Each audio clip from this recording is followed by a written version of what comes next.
మనం అలాగే నిలబడి ఉండగా దేవుని వాక్యాన్ని చదువుకుందాము. హెబ్రీలకు రాసిన పత్రిక 12వ అధ్యాయము 1వ వచనం నుండి 4వ వచనం వరకు చదువుతాను, జాగ్రత్తగా ఆలకించండి.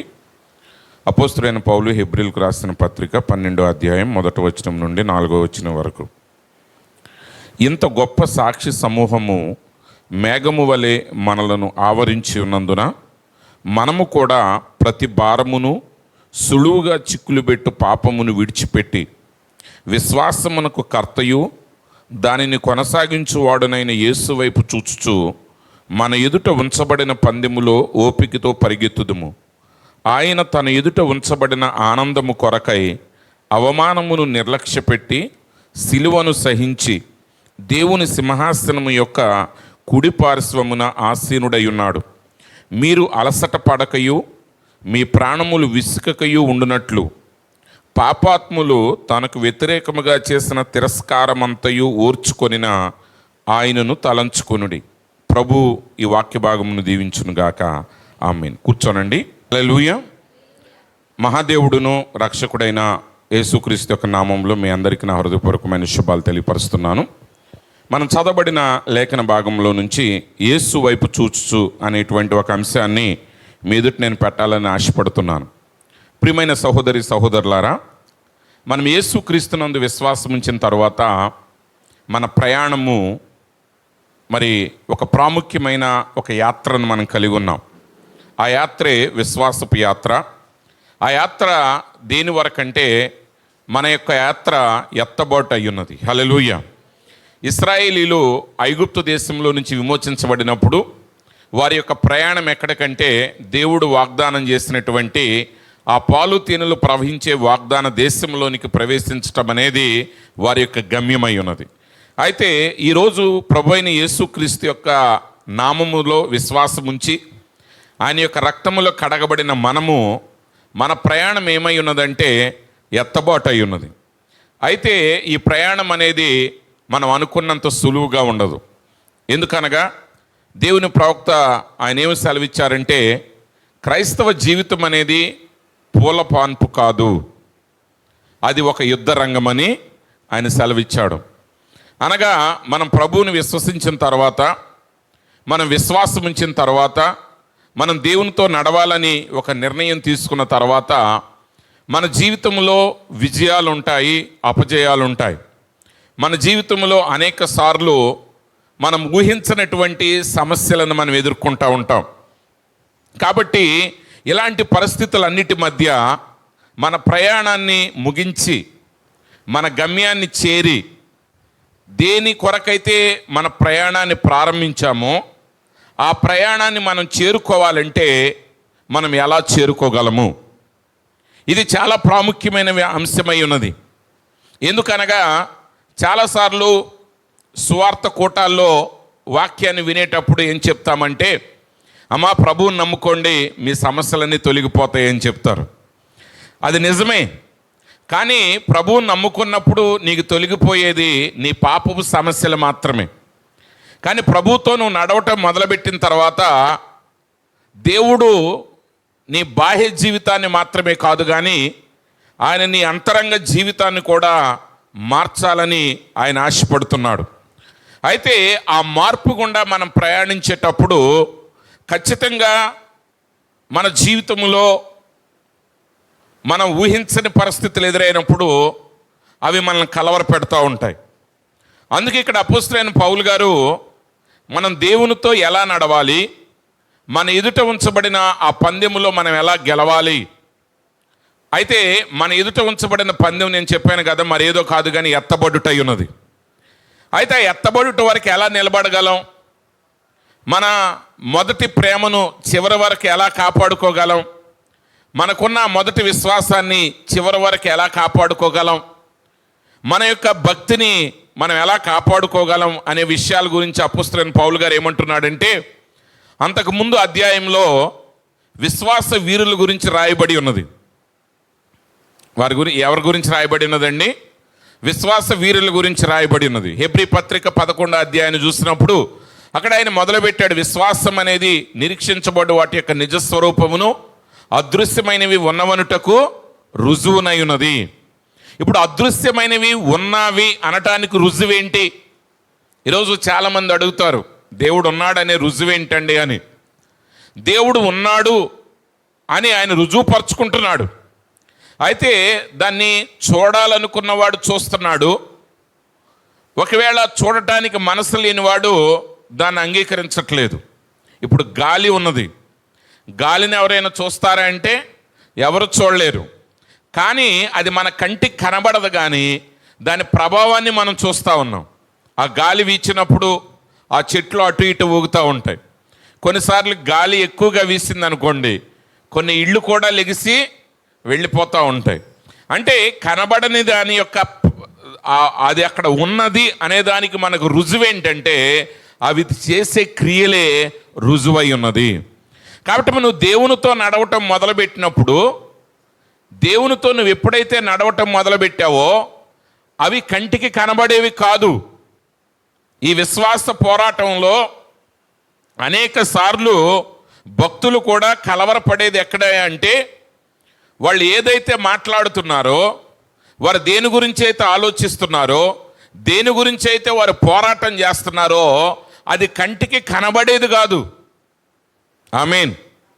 ఆ కంటికి కనబడని దాని కొరకు వారు పోరాటం చేస్తూ ఉన్నప్పుడు, ఆ కనబడని స్థితిలో మన పోరాటం ఎంతవరకు నిజం అనేది కొన్నిసార్లు సాతానుడు వారి ఎదుట ప్రశ్న పెట్టినప్పుడు దానికి జవాబు ఇవ్వటం అనేక సార్లు కష్టమైపోతుంది. ఉదాహరణకి అబ్రహాముకి దేవుడు వాగ్దానం చేశాడు, నేను నీ కుమారుణ్ణి ఇస్తాను అన్నాడు. కుమారుణ్ణి ఇస్తాను అంట మాత్రమే కాదు, ఆయన అన్నాడు, నీ సంతానము ఆకాశ నక్షత్రముల వలె విస్తరిస్తారు, నీ సంతానము భూమి మీద ఉన్న ఇసుక రేణువుల వలె విస్తరిస్తారు అన్నాడు. కానీ ఆ మాట దేవుడు అబ్రహాముకు చెప్పినప్పుడు అబ్రహాము వయసు 75 సంవత్సరాలు, ఆయన భార్య వయసు 65 సంవత్సరాలు. కానీ వారికి 99 సంవత్సరాలు వచ్చినాయి, కానీ అబ్రహాముకి 99 సంవత్సరాలు వచ్చినాయి, కానీ ఇంకా కుమారుడు జన్మించలేదు. ఇప్పుడు ఆయన అందరికీ చెప్పుకున్నాడు కదా, దేవుడు మెసొపొతేమియాలో ఉన్నప్పుడు ఆయన ఆ ఊరు అనే దేశంలో, కల్దీల దేశంలో ఊరు అనే గ్రామంలో ఆయన ఉన్నప్పుడు దేవుడు ఆయనతో ఏమన్నాడంటే, నేనే నిజమైన దేవుణ్ణి, నేనే భూమి ఆకాశాలు సృష్టికర్తనై ఉన్నాను, నేను తప్ప వేరొక దేవుడు నీకు లేడు. కాబట్టి నువ్వున్న దేశాన్ని విడువు, నీ స్వజనులను విడువు, నీ తండ్రి ఇంటిని విడిచి నేను చూపించే దేశానికి నువ్వు బయలుదేరమన్నాడు. ఇప్పుడు అబ్రహాము ఆ పట్టణంలో ఒక సామాన్యమైన వ్యక్తి కాదు, ఒక మూలని నిలిచేటువంటి ఒక అనామకుడు కాదు. కొన్ని ప్రాంతాల్లో ఒక్కొక్కసారి కొన్ని దేశాల యొక్క అధ్యక్షులు కానివ్వండి, లేకపోతే మొన్న అంబానీ గారి కుమారుడు పెళ్లి జరిగింది. ఇప్పుడు ఆయన పెళ్లి సుమారుగా 6 నెలల్లో 7 నెలల్లో జరిగింది. నా మాటలు నేను వేసే మాటలు తప్పు కావచ్చు, కానీ చాలా కాలం జరిగింది ఆయన పెళ్ళిళ్ళు. అంటే ఎంగేజ్మెంట్ కోసం, మళ్ళీ ఇంకేదో ఫ్రీ మ్యారేజ్ వెడ్డింగ్ అంట, తర్వాత మ్యారేజ్ అంట. కొన్నిసార్లు కొంతమందికి అర్థం కూడా కాదు, అదేంటి 3 నెలల క్రితం అయిపోయింది కదా పెళ్ళి, మళ్ళీ ఇప్పుడు పెళ్ళి అంటారేంటి. ఇప్పుడు ఆయన పెళ్లి కోసం మరి ఒక్కొక్క దేశం నుంచి ఆ దేశంలో పలుకుబడగలిగిన వాళ్ళని తీసుకుని వచ్చాడు. ఒక్కొక్కరికి కోట్ల రూపాయలు ఖర్చు పెట్టాడు. చివరికి ఆయన కుమారుడి యొక్క మ్యారేజ్ గురించి ప్రపంచం అంతా మాట్లాడుకుంటుంది. ఏదో ఒక రీతిగా చిన్న పిల్లల దగ్గర నుంచి పెద్దవాళ్ళ వరకు అన్ని మతాల వాళ్ళు మాట్లాడుతున్నారు ఆయన కుమారుడి యొక్క పెళ్లి గురించి. కానీ కొన్నిసార్లు మన చుట్టాల్లోనే ఎవడో పేదోడు ఉన్నాడు అనుకోండి, అడిగి పెళ్ళి అయిన సంగతి మనకి తెలియదు, మనం మర్చిపోతాం. ఎందుకని? ఒక అనామకుడు గురించి ఎవరు పట్టించుకోరు. కానీ ఆయన ధనవంతుడు కాబట్టి, శతకోటీశ్వరుడు కాబట్టి, ఇప్పుడు ఆయన ఇంట్లో జరిగిన కార్యక్రమాన్ని అందరూ తెలుసుకుంటున్నారు. దాని గురించి మంచిగా వ్యాఖ్యానించేవాళ్ళు మంచిగా వ్యాఖ్యానిస్తున్నారు, చెడ్డగా వ్యాఖ్యానించేవాళ్ళు చెడ్డగా వ్యాఖ్యానిస్తున్నారు. ఇప్పుడు ఎందుకు ఈ మాట నేను చెప్పానంటే, ఆ మెసొపొతేమియా ప్రాంతంలో అబ్రహాము ఒక అనామకుడు కాదు, పేరు ప్రఖ్యాతులు కలిగిన వాడు. ఎందుకంటే వారి తండ్రి గారు తెరాహు గారు ఆయన విగ్రహాలను అమ్మేవాడు. ఆయన ఏమమ్మేవాడండి? విగ్రహాలను అమ్మేవాడు. కాబట్టి చాలా పేరు కలిగిన కుటుంబం అది. అంటే మన భారతదేశంలో అంబానీ కుటుంబం అనేది ఎంత పేరో అంతకంటే ఎక్కువ పేరు ఎవరికి ఉంది? అబ్రహాము యొక్క కుటుంబానికి ఉంది. అది ఆ రోజుల్లో అత్యంత విలువైన వ్యాపారం. ఆ రోజుల్లోనే కాదు, ఏ రోజుల్లోనైనా ఆ వ్యాపారాన్ని మించిన వ్యాపారం మరొకటి లేదు. అలాంటి గొప్ప వ్యాపారంలో గొప్ప వ్యాపారవేత్త ఇంటిలో ఉన్న అబ్రహాం గారు ఏం చేశారంటే ఇప్పుడు సడన్గా ఆయన వ్యాపారాన్ని ఆపేశాడు. ఆయన ఏం చేశాడంటే తన వ్యాపారాన్ని ఆపేశాడు. ఇప్పుడు ఆయన వ్యాపారం ఆపేశాడంటే అది ప్రపంచం అంతా ఎంత గందరగోళాన్ని సృష్టిస్తుందా లేదా? ఇప్పుడు అంబానీ గారు నేను ఈ రోజు నుంచి వ్యాపారం ఆపేస్తున్నాను అన్నాడు అనుకోండి, మరుసటి రోజు కాదు, మరుసటి నిమిషం నుంచి ఇక ప్రసంగాలన్నీ అవే ఉంటాయి, స్కూల్లో పాఠాలు అవే ఉంటాయి, అసలు ఎక్కడైనా ఆయన గురించి తప్ప ఇంకొక విషయం ఎవరో మాట్లాడరు. ఇప్పుడు అబ్రహాము దేవుణ్ణి నమ్మినప్పుడు అది ఖచ్చితంగా ఆ ప్రాంతానికి గొప్ప షాక్నిచ్చింది. వాళ్ళందరూ కూడా దిగ్భ్రాంతి చెందారు. ఏంటి ఇప్పటి వరకు రకరకాల విగ్రహాలు అమ్మిన వ్యక్తి, ఇంత గొప్ప పేరు ప్రఖ్యాతులు కలిగిన వ్యక్తి ఇప్పుడు సడన్గా దేవుడు ఒక్కడే అంటున్నాడు. ఆ దేవుడు సరే, ఆ ఒక్క దేవుడు విగ్రహాన్ని అమ్మరా అంటే ఆయనకు రూపం లేదు అంటున్నాడు. ఆమేన్. ఏం చేస్తున్నాడండి ఇప్పుడు అబ్రహాం గారు? దేవుడు ఎంతమంది అంటున్నాడు ఇప్పుడు? ఆయన ఒక్కడే దేవుడు. సరే, వాళ్ళు అన్నారు ఆయన దగ్గరికి వచ్చాయా, ఆ ఒక్క దేవుడు విగ్రహమే ఇవ్వు, వ్యాపారం నువ్వు ఆపొద్దు, ఇప్పటి వరకు నువ్వు చేసిన దేవతలనే దేవుళ్ళనే మేము కొలిసాం, కాబట్టి ఇప్పుడు నువ్వేమో నిజదేవుడు కనపడ్డాడు అంటున్నావు, ఆ నిజదేవుడు విగ్రహాన్ని మాకు ఇవ్వు అంటున్నాడు. ఆయన అంటాడు ఆయనకు రూపం లేదు. మరి రూపం లేకపోతే ఎలా కనపడ్డాడు నీకు? ఆయన మాట విన్నాడు. ఆయన మాటను విని ఆయన మాటను నమ్మాడు.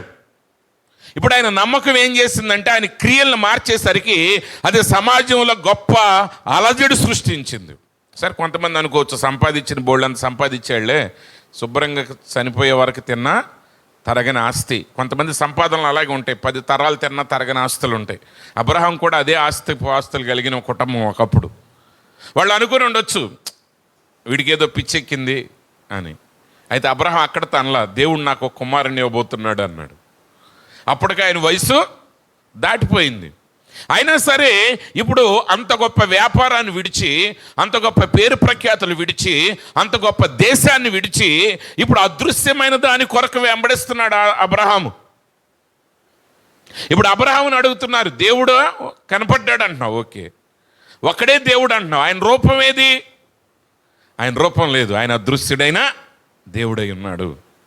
సరే, నువ్వు ఒక ఊరు ఇస్తానంటున్నాడు, ఒక పట్టణం ఇస్తానంటున్నాడు దేవుడు నీకు. ఆ పట్టణం ఎక్కడుంది?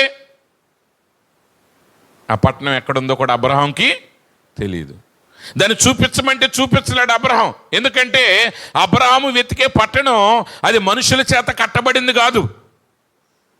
అబ్రహాము వెతికే పట్టణం ఏంటంటే ఆ పట్టణానికి శిల్పి నిర్మాణకుడు దేవుడై ఉన్నాడు.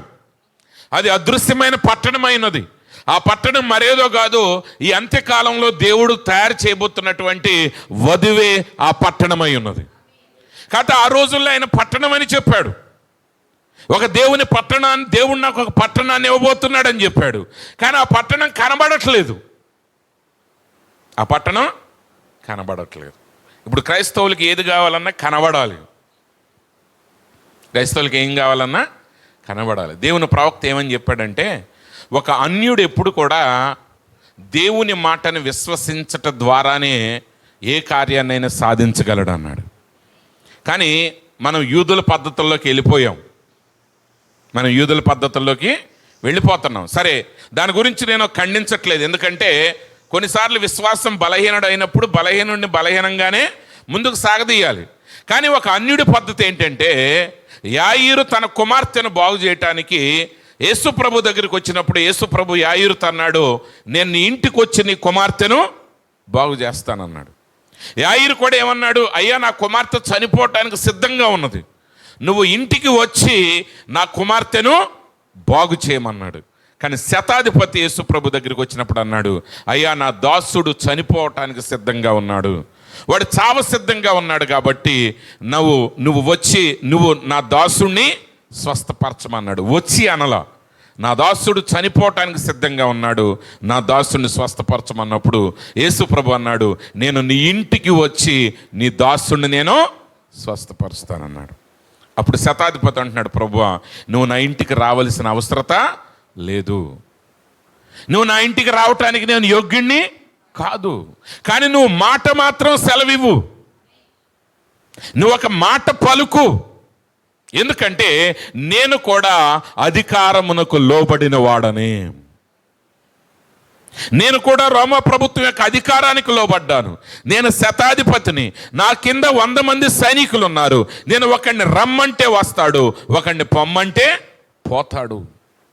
అంటే రోమా ప్రభుత్వం యొక్క అధికారం క్రింద నేను లోబడి ఉన్నాను కాబట్టి ఆ అధికారం నాకేం అధికారం ఇచ్చిందంటే 100 మంది వ్యక్తుల్ని నియంత్రించే అధికారం నాకు ఇవ్వబడింది. కాబట్టి నువ్వు మాట పలుకు, నువ్వు నా ఇంటికి రావాల్సిన అవసరత లేదు, నువ్వు మాట పలికితే నా దాసుడు స్వస్థత పడతాడు. ఈరోజు మనము అన్య జనుల్లో నుంచి వచ్చిన మనము అలాంటి పరిపూర్ణమైన విశ్వాసానికి మనం ఎదగాలి. దేవుని వాక్యాన్ని నమ్మగలిగే స్థితికి మనం రావాలి. అది రుజువుల ద్వారా కాదు, కానీ వాక్యాన్ని బట్టే నమ్మాలి. ఇప్పుడు ఆ శతాధిపతి ఆ మాట పలకగానే యేసు ప్రభు తన చుట్టూ ఉన్న వారిని చూశాడు, తన చుట్టూ ఉన్న వారిని చూశాడు. మాట పలికిన వాడిని కాదు చూసింది, తన చుట్టూ ఉన్న వారిని చూశాడు. వాళ్ళందరూ కూడా యూదులు, వాళ్ళందరూ కూడా అబ్రహాము యొక్క సంతానం, వాళ్ళందరూ కూడా చిన్నప్పటి నుంచి సండే స్కూల్లో వాక్యాలు నేర్చుకున్నవారే, వారందరూ కూడా మెస్సయ్య కొరకు ఎదురు చూస్తున్నవారే. కానీ ఆ మెస్సయ్య వారి దగ్గరికి వచ్చినప్పుడు ఆయన అనేక ప్రశ్నలు వేశారు, కానీ ఆయన సరిగా విశ్వసించలేకపోయారు. అందుకే యేసు ప్రభు చుట్టూ ఉన్న వాళ్ళని చూసి అంటున్నాడు, అరే అయ్యా, అబ్రహాము యొక్క సంతానంలో కూడా నేను ఎలాంటి విశ్వాసాన్ని చూడలేదు, కానీ అన్ని జనులలో నేను ఈ విశ్వాసాన్ని కనుగొన్నానని చెప్పి ఆ శతాధిపతితో అంటున్నాడు, నీ విశ్వాసం గొప్పది, నీ దాసుడు స్వస్థపడ్డాడు, వెళ్ళిపోమన్నాడు. ఇప్పుడు ఇక్కడ యేసుప్రభు ఏం చేశాడు? ఆయన ఏమన్నా అసలు ప్రార్థించి కొబ్బరి నూనె ఇవ్వలేదు, ఆయన ఒక అరటిపండు ఇవ్వలేదు, లేకపోతే కొబ్బరికాయ ఇవ్వలేదు, ఆయన ఏమీ చేయలే. ఆయన అన్నాడు, శతాధిపతి వచ్చి అన్నాడు, నా దాసుడిని బాగు చేయమన్నాడు. యేసు ప్రభు అన్నాడు, నీ దాసుడు బాగైపోయాడు అన్నాడు. అంతే, అయిపోయింది. ఎంత ఎలా ఉంటుంది వినేవాడికి, చూసేవాడికి? మోసమో మాయలాగా ఉంటుంది, అవునండి. ఒకడు చనిపోయే స్థితిలో ఒకడు పండిపోయి ఉన్నప్పుడు ఆయన గారేమో ఎక్కడికో వచ్చి ఒకడి దగ్గరికి, ఆ యేసు ప్రభు ఏదో ఊరిలో ఉన్నాడు, ఆయన దగ్గరికి వచ్చి, అయ్యా నా దాసుడిని బాగు చేయమన్నాడు. యేసు ప్రభు అన్నాడు, నీ దాసుడు బాగైపోయాడు అన్నాడు. చుట్టూ ఉన్న వాళ్ళకి ఎలా ఉంటుంది? నమ్మకం ఉంటుందా? మనం నమ్మగలమా? ఈరోజంటే బైబిల్లో రాసి ఉంది కాబట్టి మనం నమ్మేస్తున్నాం, కానీ ఆ సంఘటన నిజంగా జరిగిన రోజున మనం అక్కడుంటే మన ఆలోచనలు ఎలా ఉంటాయి? ఇప్పుడు అదే మీటింగ్లో మనం ఉంటే పక్కన మనకి పిచ్చోళ్ళు మాట్లాడుకున్నట్టే ఉంటుంది ఇద్దరు, అవునా కాదా? చెప్పాలండి. ఎందుకంటే మనకు రుజువులు కావాలి. రుజువులు వచ్చిన తర్వాత ఏమో ఆ రుజువులను కూడా నమ్మం, ఇంకొక రుజువు కావాలంటాం. కానీ శతాధిపతి నా దాసుని బాగు చేయమన్నాడు. బాగు చేయమనగానే యేసు ప్రభు, నేను నీ ఇంటికి వస్తానంటే ఆయన అన్నాడు, లేదు ప్రభువా, నీ మాట యొక్క అధికారం నాకు తెలుసు, నువ్వు మాట పలికితే చాలు. ఇప్పుడు ముఖ్యమంత్రి గారు ఏదైనా ఒక ఆర్డర్ వేసాడు అనుకోండి, విజయవాడ నుంచి నూజివేడికి 2 నెలల్లో 6 లైన్ల రోడ్డు రావాలన్నాడు అనుకోండి, ఆయన ఆర్డర్ వేసి కూర్చుంటాడు అంతే. మళ్ళీ దాని గురించి అసలు ఆయన పట్టించుకోడు. ఆ 2 నెలల్లో జరగాల్సిందంతా జరిగిపోద్ది. ఎందుకంటే ఆయన అధికారి. ఆయన ఎవరండి? అధికారి. అలా కాకుండా ఆయన వచ్చేసి మళ్ళీ విజయవాడ నుంచి నూజివేడికి తిరుక్కుంటా ఎక్కడ రోడ్డు ఉంది, లేకపోతే ఎక్కడ వంపు ఉంది, ఎక్కడ కాలువలు ఉన్నాయి, వీటి ఏది గురించి ఆలోచించాల్సిన అవసరం ఆయనకి లేదు. ఆయన ఆజ్ఞ, చట్టం పాస్ చేశాడంటే అది జరిగి తీరుతుంది. ఆ నమ్మకం ఎవరికి ఉందంటే శతాధిపతికి ఉంది. ఎందుకంటే శతాధిపతికి తెలుసు తన దాసుండి ఒకడిని రమ్మంటే వస్తాడు, పొమ్మంటే పోతాడు. అదే నమ్మకంతో యేసుప్రభు దగ్గరికి వచ్చాడు. యేసుప్రభు అన్నాడు, నీ దాసుడు బాగైపోయాడు. ఓకే, కొద్ది దూరం వెళ్ళిన తర్వాత ఇంటి దగ్గర నుంచి ఒక వ్యక్తి వచ్చాడు, అయ్యా నీ దాసుడు బాగయ్యాడు. అప్పుడు అడిగాడు, ఏ టయానికి బాగయ్యాడంటే యేసు ప్రభు ఏ టైంలో పలికాడో, నీ దాసుడు బాగుపడ్డాడని ఏ క్షణంలో పలికాడు యేసు ప్రభు, అదే క్షణంలో ఇంటి దగ్గర వాడు బాగుపడ్డాడు. అంటే ఆ దాసు ఒక శతాధిపతి, ఒక విగ్రహారాధికుడు మాటను నమ్మాడు. కానీ యేసు ప్రభు వారు శిష్యులు ఒకరోజు సముద్రం మీద నావలో ప్రయాణిస్తున్నారు. మధ్యలోకి వెళ్ళగానే మీ అందరికీ తెలిసిన స్టోరీయే. అలలు రేగాయి, తుఫాన్ వచ్చింది. ఆ అలలు రేగి ఆ నావను ముంచేయబోతున్నాయి. శిష్యులు చాలా ప్రయత్నం చేశారు ఆ పడవని సరైన స్థితిలో ఉంచడానికి. ఆ లోపల నీళ్ళని తోడు పారవేశారు. కానీ చివరికి అనుకున్నారు, ఈ పడవని సరైన స్థితిలో ఉంచడం మన వల్ల కాదు, మనందరం చనిపోతున్నామని అనుకోగానే వాళ్ళకి జ్ఞాపకం వచ్చిందంట, యేసు లోపల నిద్రిస్తున్నాడన్న సంగతి. వాళ్ళు వెళ్ళి యేసు ప్రభువును బలవంతంగా లేపంటున్నారు, అయ్యా మేము చనిపోతున్నాం, నీకు చింత లేదా? అంటే ఆయన గురకబెట్టి నిద్రపోతున్నాడు అనుకుంటున్నారు. మీ గురించి ఆలోచించట్లేదని మీ అభిప్రాయం. ఎందుకంటే మీరు దేవుడి గురించి ఆలోచించట్లేదు కదా. మన పనిలో మనం పడితే దేవుడు మనకు గుర్తుండడు. అవునండి కాదా? మనకు గుర్తుండడు కాబట్టి ఆయనకు కూడా మనం అంటే ఆయన కూడా బిజీలో ఉండుంటాడు, ఆయనకు కూడా గుర్తులేదు అని మనం అనుకుంటాం. దానికి కారణం ఏంటంటే మనకు గుర్తులేడు కాబట్టి. ఆయన మనకి 24 గంటలు దేవుడు ఉన్నాడనే గుర్తు, గ్రహింపు, జ్ఞానం, ఆ కాన్షియస్నెస్ కలిగి మనం జీవిస్తూ ఉంటే అప్పుడు ఖచ్చితంగా ఆయన మన ఎడల కూడా అదే స్థితి కలిగి ఉన్నాడని మనకు గుర్తుంటుంది. అంతకుముందు వారంలో మనం చూసామా, వారి మొరవిని దేవుడు అబ్రహాముకి ఇచ్చిన వాగ్దానాన్ని జ్ఞాపకం చేసుకున్నాడంట. దేవుడికి ఏమైనా మతిమరుపా జ్ఞాపకం చేసుకోవటానికి? దేవుడికి ఎవరో జ్ఞాపకం చేయక్కర్లా, ఆయన సమస్తాన్ని ఎరిగిన దేవుడై ఉన్నాడు. ఆ జరగక మునిపే ఆయనకి సమస్తము తెలుసు. కానీ ఆయన జ్ఞాపకం చేసుకున్నాడంటే దాని అర్థం ఏంటంటే వీళ్ళు జ్ఞాపకం చేసుకున్నారు, దేవుడు మాకు ఈ వాగ్దానాన్ని ఇచ్చాడని వీళ్ళు వాగ్దానం చేసుకున్నారు కాబట్టి, వీళ్ళు విశ్వసించారు కాబట్టి అప్పుడు ఆ కార్యం మీద ఆయన పని చేయటం ప్రారంభించాడు. అంతేగాని దేవుడు జ్ఞాపకం చేసుకున్నాడు అనగానే నిజంగా ఆయన మర్చిపోయాడని మీరు అనుకోకండి. ఆయనకి మరిపేమీ లేదు, మర్చిపోయింది మనం. మనకి జ్ఞాపకం వచ్చిన రోజున మన విషయంలో ఆయనకు కూడా జ్ఞాపకం వస్తుంది. కాబట్టి శిష్యులు అంటున్నారు, మా గురించి చింత లేదా? ఎస్, మన జీవితంలో సమస్యలు రాగానే మనం వెంటనే నిందించే దేవుణ్ణి. ఎవరిని నిందిస్తామండి? అయితే నా అంశం అది కాదు, సరే వెళ్ళటం నాకు ఇష్టం లేదు, కానీ గుర్తుపెట్టుకోండి. శిష్యులు అంటున్నారు, ప్రభువా మేము చనిపోతున్నాం, నీకు చింత లేదు అన్నప్పుడు యేసు ప్రభు గద్దిస్తున్నాడు, అల్ప విశ్వాసులారా ఎలా సందేహించితరని ఆయన గద్దించాడంట. అప్పుడు ఆయన ఆ సముద్రం వైపుకు తిరిగి ఆయన ఆ గాలిని, ఆ అలలను గద్దించాడు. బైబిల్ ఏం చెప్తుందంటే ఆయన గద్దించగానే ఆ సముద్రము మిక్కిలి నిమ్మళమాయను.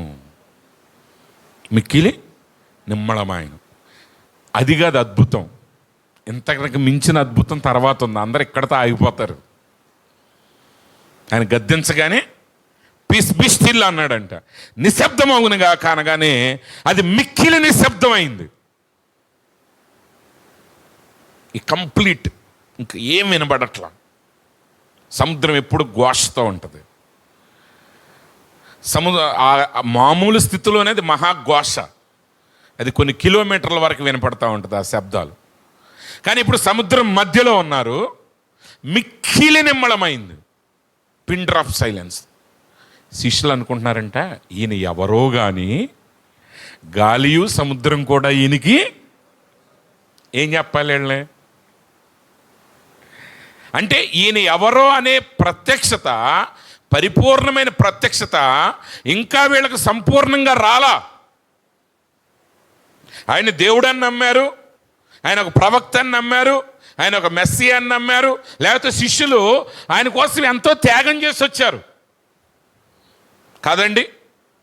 పేతురు చేపలు పడతా ఉన్నప్పుడు యేసుప్రభు వచ్చి అన్నారు, నువ్వు ఆ వలలు విడిచి నన్ను వెంబడించు, నేను నిన్ను మనుషులను బట్టే జాలరిగా చేస్తానన్నాడు.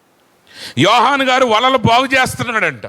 యేసుప్రభు వచ్చి అన్నారు, వచ్చి నన్ను వెంబడించమని చెప్పాడు. మత్తయి సుంకపు గుత్తదారుడు, ఆయన ఇన్కమ్ ట్యాక్స్ ఆఫీసరు. ఆయన ఒకరోజు పన్ను కట్టించుకునే దగ్గర, అంటే ఆఫీస్కి వెళ్ళి మరీ పిలిచాడు దేవుడు ఆయన్ని. ఇంట్లో కాదు, ఖాళీగా ఉన్నప్పుడు కాదు, ఆల్రెడీ ఆయన వర్క్లో ఉన్నాడు, ట్యాక్స్ కట్టించుకుంటున్నాడు. అక్కడికి వచ్చి పిలిస్తే ఆ టైంలో జాబోదులు రావటం. కానీ మత్తయి వదిలిపెట్టి వచ్చేసాడు. వాళ్ళందరూ గొప్ప త్యాగం చేసిన వాళ్ళే. ఆమేన్. మీరు ఈ విషయం ఎప్పుడు కూడా జ్ఞాపకం పెట్టుకోండి. ఒక మనిషిలో ఒక పొరపాటు మనం ఎత్తుతున్నామంటే అంత తేలిగ్గా మనం చేయకూడదు. శిష్యుల్లో పొరపాట్లు ఉన్నాయి, కానీ వాళ్ళలో గొప్ప త్యాగం ఉంది.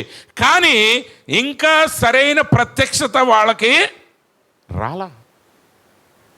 అంటే యేసు ప్రభుకి ఎంతవరకు శక్తి ఉన్నదని వాళ్ళు అనుకుంటున్నారు. ఈరోజు నిజంగా దేవుడి గురించి మనకున్న అవగాహన ఎంత? రకరకాల వ్యక్తులు రకరకాల స్థితుల్లో చూస్తున్నారు. అది నా పాయింట్ కాదు. కానీ శిష్యులు గ్రహించలేకపోయారు ఏంటంటే, ఆయనకి గాలి మీద సముద్రం మీద కూడా అధికారం ఉందన్న సంగతి వాళ్ళకి తెలియట్లేదు. ఎందుకంటే ఈ పంచభూతములను సృజించిన వాడు దేవుడే. అంటే మన తెలుగులో భూతం అంటారు, యాక్చువల్గా ఇంగ్లీష్లో ఎలిమెంట్స్ అంటారు. ఇంగ్లీష్లో ఏమంటారండి? ఎలిమెంట్స్. ఈ కనబడేవన్నీ కూడా 5 రకాల పదార్థాల చేత సృష్టించబడ్డాయి. ఏంటంటే మట్టి చేత, గాలి చేత, నీరు చేత, నిప్పు చేత. ఇంగ్లీష్ వాళ్ళు 4 ఎలిమెంట్స్ అంటారు, భారతీయులు 5 ఎలిమెంట్స్ అంటారు. 5వది ఏంటంటే మనం నింగి, ఖాళీ స్థలాన్ని కూడా మనం దాన్ని ఒక ఎలిమెంట్గా లెక్క పెడతాం. అంటే సృష్టికి ఆధారం ఇవే. సృష్టికి ఆధారం ఇదే. వీటి కాంబినేషన్స్ ద్వారానే మనకు కనబడేవన్నీ సృష్టించబడ్డాయి. అయితే వీటి మీద కూడా ఆయనకి అధికారం ఉంది. ప్రకృతి మీద ఎవరికి అధికారం లేదు. గాలి వేస్తుంది అనుకోండి, అమెరికా అధ్యక్షుడైనా దాక్కోవాల్సింది ఇంట్లోకి వెళ్ళి. దానికి ఎదురు నిలబడతాం ఎవడల్లా కాదు. ఒక్కొక్కసారి మీరు వర్షాకాలంలో చూస్తారు, ఆ ప్రవాహానికి పెద్ద పెద్ద బిల్డింగ్లు కాగితం పడవలు కొట్టుకుపోయినట్టు కొట్టుకుపోతూ ఉంటాయి.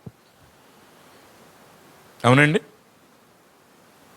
కొన్నిసార్లు అడవులు కాలిపోతూ ఉంటే పెద్ద పెద్ద హెలికాప్టర్ల విమానాల్లో కొన్ని లక్షల క్యూసెక్కుల నీరు జల్లుతారు.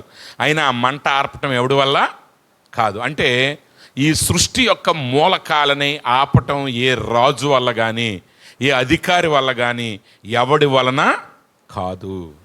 కానీ యేసు ప్రభు ఒక్క మాట పలకగానే సముద్రం మిక్కిలి నిమ్మళమైంది.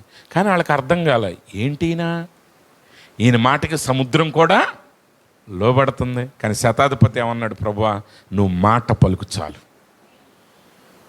రోగమైనా పారిపోద్ది, మరణమైనా పారిపోద్ది, నీకు సమస్తం మీద అధికారం ఉన్నదని నాకు తెలుసు. కానీ యేసుకు సమస్తం మీద అధికారం ఉందన్న సంగతి ఇంకా వాళ్ళకి తెలియలేదు. అందుకే యేసు ప్రభు వారు మరణించి తిరిగి లేచిన తర్వాత తన శిష్యులతో అంటున్నారు, పరలోకం మీదను భూమి మీదను నాకు సర్వాధికారం ఇవ్వబడి ఉన్నది. ఆయన సర్వాధికారి. ఆయన ఏం చేయాలనుకుంటే అది చేస్తాడు. కానీ ఆయన మనం వెంబడించేటప్పుడు మన ప్రయాణం దేంతో ప్రారంభమవుతుందంటే కేవలం విశ్వాసం ద్వారానే ప్రారంభమవుతుంది. ఇప్పుడు అబ్రహాము తన ప్రయాణాన్ని ప్రారంభించాడు. ఆయన ఎవరిని నమ్ముతున్నాడో దాన్ని చూపించలేడు. ఎవరిని నమ్ముతున్నాడో ఆయన చూపించలేడు. దేవుణ్ణి ఇతరులకి చూపించలేడు. దాన్ని అర్థమయ్యేటట్టు ఆయన చెప్పలేడు. లేదా ఏ గమ్యం కొరకు వెళ్తున్నాడో దాన్ని చూపించడం ఎవరి వల్ల కాదు. కనబడేది ఒకటే, ఏంటంటే అబ్రహాము కుమారుడు పుడతాడు. కుమారుడు మనం చూడగలం. అబ్రహాము కుమారుడు పుట్టిన తర్వాత మనం చూడగలం. అదొక్కటే భౌతికమైన రుజువు. కానీ 24 సంవత్సరాలు గతించిపోయాయి, ఇంకా కుమారుడు జన్మించలేదు. బహుశా ఆ మెసొపొటేమియాలో, ఆ కల్దీల దేశంలో, ఊరు అనే గ్రామంలో, పట్టణంలో ఆలోచిస్తూ ఉంటారు కదా ప్రజలు, అరే 20 ఏళ్ల క్రితం ఇక్కడ ఒకడు ఉండేవాడు, పెద్ద ధనవంతుడు, చాలా గొప్ప పేరు ప్రఖ్యాతులు కలిగిన వాడు. సడన్గా ఒకరోజు దేవుడు అక్కడే అన్నాడు, దేవుడు కనపడ్డాడు అన్నాడు, రూపం చూపించమంటే రూపం లేదన్నాడు, ఏదో పట్టణాన్ని చూపిస్తాడన్నాడు, దేవుడు ఏదో పట్టణం ఇస్తాడంట, ఆ పట్టణం ఎక్కడుందో కూడా ఎవరికి తెలీదు, ఇంకా గుడారాల్లోనే ఆయన బ్రతుకుతూ ఉన్నాడు అని అనుకుంటారా అనరా? చెప్పండి. నువ్వు నీతిగా నువ్వు లోకంలో తిరిగేటప్పుడు నిన్ను అనే ధైర్యం ఎవరికి ఉండదు, కానీ నువ్వు దేవునిలో నడిచేటప్పుడు మాత్రం ఖచ్చితంగా ధైర్యం ఉంటుంది. ఎగతాళి చేస్తారు, కానీ ఎవరికి చూపించడానికి అబ్రహాముకి ఏ రుజువులు లేవు. అబ్రహాంకి ఏమీ లేవు, చూపించగలిగే రుజువు కూడా లేదు. అక్కడ కుమారుడు ఇంకా జన్మించలేదు. అందుకే అబ్రహాం ఏం చేశాడంటే, జస్ట్ ఆయన ఒకటే నమ్మాడు, ఏంటంటే ఆయన నమ్మదగిన దేవుడు, నాతో మాట్లాడిన దేవుడు ఆయన నమ్మదగిన వాడు. ఆయన శరీరాన్ని చూసుకున్నాడు, అది వృద్ధాప్యంలోనికి వచ్చేసింది. ఆయన భార్యను చూశాడు, ఆమె గర్భం మృతతుల్యమైపోయింది, బిడ్డలు కలిగే అవకాశం ఎట్టి పరిస్థితుల్లో లేదు. అయితే వాళ్ళు నమ్మారు, మాట ఇచ్చిన దేవుడు నమ్మదగిన దేవుడై ఉన్నాడు. ఆయన మృతిని సహితం, చనిపోయిన వారిని కూడా బ్రతికించటానికి సమర్థుడై ఉన్నాడు. ఇంకా దేవుడు అద్భుతాలు చేయలేదు. ఆ అద్భుతం ఇంకా మీరు చాలా జాగ్రత్తగా గమనించండి. అబ్రహాము దేవుణ్ణి, ఆయన చనిపోయిన వారిని కూడా బ్రతికించగలిగిన సమర్థుడు అని నమ్మే సమయానికి ఒక్కడు కూడా చనిపోయి బ్రతికిన వాడు ఎవడు కూడా లేడు. అంటే చాలా జాగ్రత్తగా ఇక్కడ గమనించండి. అబ్రహాం నమ్మేదానికి రుజువులు లేవు. అబ్రహాం నమ్మేదానికి రుజువులు లేవు, ఆయనకి లేవు, చూపించటానికి లేవు. అందుకే అబ్రహాము విశ్వాసులకు తండ్రి అయ్యాడు. ఆధారం లేని సమయంలోనే ఆయన విశ్వసించాడు. ఆయన ఎంతగా విశ్వసించాడంటే, ఆ కాలంలో ఒక ప్రఖ్యాతిగాంచిన ఒక ఉన్నతమైన ధనిక వర్గంలో నుంచి తన వ్యాపారాల్ని, తన ఆస్తుల్ని విడిచిపెట్టి దేవుణ్ణి వెంబడించి ఒక సాధారణమైన అనామకుడిగా జీవించడానికి ఆయన ఇష్టపడ్డాడు. హల్లెలూయా. అలాంటి గొప్ప వ్యక్తులు మన ఎదుటున్నారు ఈరోజు. అబ్రహాము దగ్గర నుంచి అనేక మంది విశ్వాస వీరుల గురించి అక్కడ అపోస్తలుడైన పౌలు గారు మాట్లాడారు. ఇక్కడ ప్రవక్త ఏమంటాడంటే, ఒకానొక వర్తమానంలో ఆ రోజు వారు ఏ స్థితిలో ఉన్నారో ఈరోజు మనం కూడా అదే స్థితిలో ఉన్నాం. ఆ రోజు అబ్రహాము ఎలాంటి స్థితిలో ఉన్నాడో మనము కూడా అలాంటి పోరాటంలోనే ఉన్నాం. ఆ రోజు మోషే ఏ స్థితిలో ఉన్నాడో మనం కూడా ఈరోజు అదే స్థితిలో ఉన్నాము, అదే పరిస్థితుల్లో ఉన్నాం. ఇప్పుడు మనం ఏం చేయాలంటే, అయితే వారికి మనకి ఉన్న ఒక తేడా ఏంటి అంటే, మన ఎదుట సాక్షులు ఉన్నారు. ఇప్పుడు మన ఎదుట ఇప్పుడు అబ్రహాం ఉన్నాడు, మన ఎదుట ఇప్పుడు శారా ఉన్నది, మన ఎదుట హేబేల్ ఉన్నాడు, మన ఎదుట నోవాహు ఉన్నాడు, మన ఎదుట అబ్రహాం గారు ఉన్నారు, మన ఎదుట ఇస్సాకు ఉన్నాడు, మన ఎదుట యాకోబు ఉన్నాడు, మన ఎదుట గొప్ప వీరులు ఉన్నారు. వారికి వల్లే మనం వెళ్ళట్లా. మన ఎదుట వీరులు ఉన్నారు. విశ్వాసం ద్వారా గొప్ప కార్యాలు సాధించిన వారు ఇప్పుడు ఉన్నారు. వీళ్ళందరూ మన చుట్టూ ఒక మేఘము వలె ఉన్నారు. మన చుట్టూ ఎవరుండాలి అంటే, విశ్వాసములో విజయం సాధించిన వాళ్ళు ఉండాలి. మనం ఆలోచించాల్సింది విశ్వాసంలో పతనమైపోయిన వాళ్ళ గురించి కాదు. మనం ఆలోచించాల్సింది వెనక్కి జారిపోయే వాళ్ళ గురించి కాదు. మనం ఆలోచించాల్సింది వెనక్కి లాగే వాళ్ళ గురించి కాదు. మనం ఆలోచించాల్సింది ఏంటంటే, మన ఎదుట సాధించిన వారి గురించి. అందునే యేసు ప్రభు ప్రకటన గ్రంథంలో అంటున్నాడు, ఇదిగో నేను లోకమును జయించాను, నా తండ్రి సింహాసనం మీద నేను ఆసీనుడైన రీతిగా నా యందు విశ్వాసం ఉంచిన వాడును లోకమును జయించును.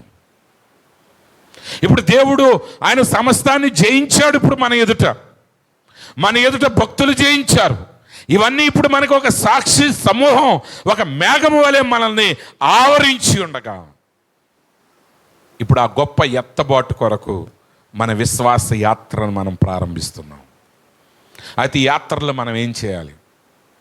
ఈ విశ్వాస యాత్రలో మనం విజయాన్ని సాధించాలంటే మనం ఏం చేయాలి? విమాన ప్రయాణం చేసేటప్పుడు ప్రతి వస్తువు విలువైందే. యాక్చువల్గా బస్సులో కూడా 20 కేజీల కంటే ఎక్కువ వేసుకోకూడదు, కానీ కండక్టర్ని గెదివేసి ఒక్కొక్కరు 200 కేజీలు వేసేస్తారు. ఒక 5-6 బ్యాగులు వేస్తారు, కానీ ఒరిజినల్గా రూల్ ప్రకారం 20 కేజీలు 40 కేజీలు చేశారు ఇప్పుడు. అంతే, 40 కేజీల కంటే ఎక్కువ వేయకూడదు. కానీ విమానంలో కూడా లెక్క ఉంటుంది. 1 కేజీ దాటింది అనుకోండి, 1 అర కేజీ దాటింది అనుకోండి, చెప్పిన దానికంటే ఎక్కువగా ఇంకా వేలల్లో పడుతుంది బిల్లు. ఎంత పడుతుందండి? వేలల్లో. ఒకసారి ఒక పాస్టర్ గారికి ఒక విశ్వాసి, మరి దాన్ని ఏమంటారంటే విశ్వాసి కదా, ఆయన పాస్టర్ గారే. ఒక పాస్టర్ గారు బాంబే నుంచి ఎక్కడి నుంచో వచ్చారు. ఇక్కడ పాస్టర్ గారు ఆయన బయలుదేరే ముందు ఆయన కోసం ప్రేమగా కొన్ని తేగలు, ఒక 2-3 డజన్లు ఆయనకి ఇచ్చాడు. ఆయనకి ఇస్తే ఆయన చెప్పాడు, అయ్యగారు నేను ఈ తేగలు నేను తీసుకెళ్ళలేనంటే, లేదు అయ్యగారు మీ కొరకే ఈ తేగలు మేము తెప్పించామని. అప్పుడు ఆయన చెప్పాడు, అయ్యగారు ఈ తేగలు నేను విమానానికిలో వేసుకున్నాను అనుకో, ఆల్రెడీ నా బ్యాగ్ దాని లిమిట్లో అది ఉంది, అది ఎన్ని కేజీలు ఉండాలో అంత లగేజ్ ఉంది. ఇప్పుడు కానీ ఇది నేను వేసానంటే కేజీకి 7,000 చొప్పున పడుతుంది. మనకి డజను తేగలు వచ్చేసి 50 రూపాయలు అనుకోండి. పోతే పోయినాయి అని 50 రూపాయలు అంటే 10 డజన్లు కొనేస్తాం. అన్నీ 500 పడేస్తే అంత 10 డజన్లు వస్తాయి. ఇప్పుడు ఆ 10 డజన్లు అయ్యగారు మన మీద ప్రేమతో ఆయన కానీ ఆ బ్యాగ్ ఫుల్ అయిపోయింది వేసుకుని ఉన్నారనుకోండి, ఇప్పుడు అది 2 కేజీలు 3 కేజీలు అయితే కేజీకి 7,000 చొప్పున 3 కేజీలకి 21,000 పడుతుంది. ఆయన టికెట్ 7,000 8,000 ఉంటుంది. అందుకే విమాన ప్రయాణం వెళ్ళేవాళ్ళు ఏం చేస్తారంటే వాళ్ళకి ఎంత ఇచ్చినా తీసి పారేస్తూ ఉంటారు బయట. ఒక్కోసారి ప్రయాణం దగ్గరికి వెళ్ళిన తర్వాత వాళ్ళు అడుగుతారు, వెయిట్ చూసిన తర్వాత ఏమన్నా 1 కేజీ ఎక్కువ ఉంది ఏం చేస్తారంటారు. 8,000 కడతావా అంటాడు. ఇటు కట్టనన్నాడు అనుకోండి, అప్పుడు ఈయనే బ్యాగ్ ఓపెన్ చేసి ఏం చేయాలి? అన్నీ ప్రేమగానే సర్దుకొని ఉంటారు అవసరమని. అయినా ఇప్పుడు ఆయన త్యాగం చేయాలి. ఉంచాలా తీసేయాలా? ఉంచితే 8,000 కట్టాలి. అది కేజీ వస్తువుకి. లేదు 8,000 కట్టలేకపోతే ఏం చేయాలి? తీసి పారేయాలి. కొన్ని షూస్ ఉంటాయి, కొన్నది 500. ఇప్పుడు 500 రూపాయల షూ కోసం నువ్వు 8,000 కడతాం అనేది బుద్ధిహీనమైన పని. ఎవడో ఒక స్వెటర్ ఇస్తాడు, ఆ స్వెటర్ 1,000 రూపాయలు ఉంటుంది, దానికోసం ఇప్పుడు 8,000 డబ్బులు కడతాం అనేది. ఎందుకంటే 8,000తో నువ్వు ఆ దేశం వెళ్ళిన తర్వాత 4 స్వెటర్లు కొనుక్కోవచ్చు. అది డబ్బు ఉంటే కట్టొచ్చు. కానీ ప్రవక్త అంటాడు, నువ్వు ఎత్తబాట్లోకి వెళ్ళాలంటే నువ్వు ఏమీ ప్యాక్ చేయడానికి లేదు, అన్ప్యాక్ చేయాలంటాడు ఆయన. అంటే నీ దగ్గర ఉన్న సామాన్లన్నీ తీసి పారేస్తూ ఉండాలి. ఏం చేయాలండి? తీసేయాలి. ఇప్పుడు అది అన్నిటికంటే కష్టమైంది విశ్వాస జీవితంలో. మన విశ్వాస జీవితంలో నడవటం మొదలుపెట్టిన తర్వాత మనం ఎత్తబాటు కలిగి ఉండాలంటే మనం ఏం చేయాలి? ఇక్కడ ప్రవక్త వాక్యం చెప్తుంది, ఎంత గొప్ప సాక్షి సమూహము మేఘము వలె మనలను ఆవరించి ఉన్నందున. నేను అబ్రహాం గారి గురించి కొద్ది విషయాలే మాట్లాడాను, ఇంకా అక్కడ అనేక మంది గురించి రాయబడి ఉన్నాయి. వాళ్ళు మాత్రమే కాదు, ఈరోజు మన ఎదుట ప్రవక్త లేకపోతే అనేక మంది భక్తులు వాళ్ళు సాధించిన కార్యాలు, కొన్ని లక్షల కార్యాలు మన ఎదుట కనపడుతున్నాయి. ఇవన్నీ మన మధ్య ఉన్నది కాబట్టి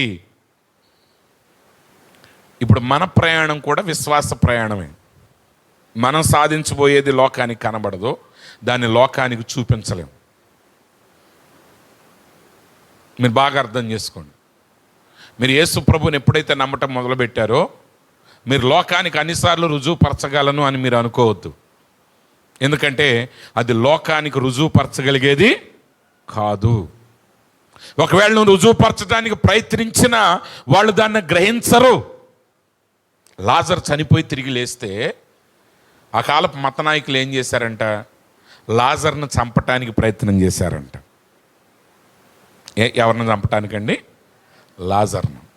ఎందుకని? చచ్చిపోయినోడు బ్రతికి ఇలాగే తిరుగుతూ ఉంటే యేసు ప్రభు మాటలు ఇంకా అనేక మంది నమ్ముతారు, అనేక మంది ఆయన్ని విశ్వసిస్తారు, ఆయన్నే దేవుడు కుమారుడు అనుకుంటారు. కాబట్టి ఆయన్ని, లాజర్ని చంపితే అప్పుడు మళ్ళీ ప్రశ్నించవచ్చు ప్రజల్ని, ఏడి లాజర్ బతికాడు అన్నాడు, ఏడి అని అనొచ్చు. ఎందుకంటే ఆ రోజుల్లో ఆడియోలు, వీడియో రుజువులు లేవు కదా.